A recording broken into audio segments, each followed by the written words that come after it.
Actuellement, le marché n'est pas parfait, il contient des défaillances qui peuvent remettre en cause l'équilibre offre-demande. Donc la situation optimale d'équilibre n'est pas atteinte. Une des plus grandes formes de défaillance est l'externalité négative, qui dépend de l'activité économique. Nous nous attarderons sur l'externalité négative liée au transport. Prenons l'exemple de l'entreprise Dacia, qui est une branche secondaire de la marque automobile française Renault, dont le siège social se situe à proximité de Paris. Pour des raisons économiques, Dacia a installé sa production à l'étranger, avec l'ouverture d'usines en Roumanie et au Maroc.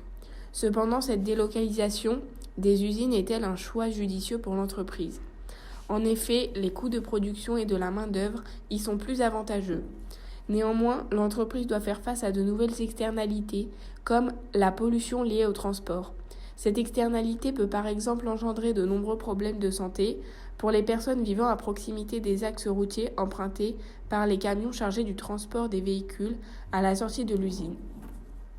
Pour remédier à cela, une taxe sur le carbone a été mise en place, contestée puis supprimée suite aux manifestations des Bretons qui se plaignaient du prix trop élevé de la taxe qu'ils devaient payer suite à leur mauvais emplacement géographique en France ainsi qu'en Europe. Également, des portiques équipés de caméras ont été installés tout au long des axes afin de contrôler et de taxer tous les camions de transport passant par ici. De plus, certains pays, à l'exemple de la Suisse, imposent le ferroutage. C'est une pratique qui consiste à interdire aux camions de traverser leur pays en obligeant donc à utiliser des voies ferrées ou à modifier leur trajet. En effet, ces derniers doivent alors passer par des pays voisins qui n'ont pas le choix que d'accepter, à moins de pratiquer le ferroutage à leur tour ou de créer une taxe car ces pays n'ont rien à gagner à accueillir des camions.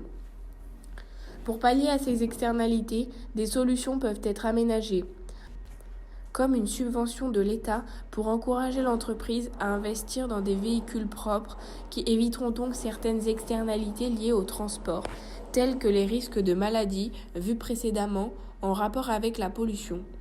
L'État peut aussi subventionner l'entreprise pour l'encourager à installer ses usines en France. Ainsi, les subventions serviraient par exemple à couvrir les frais d'installation ou d'infrastructure. La réglementation qui est la plus fréquente est l'édition de nouvelles normes d'émissions polluantes maximum pour les véhicules.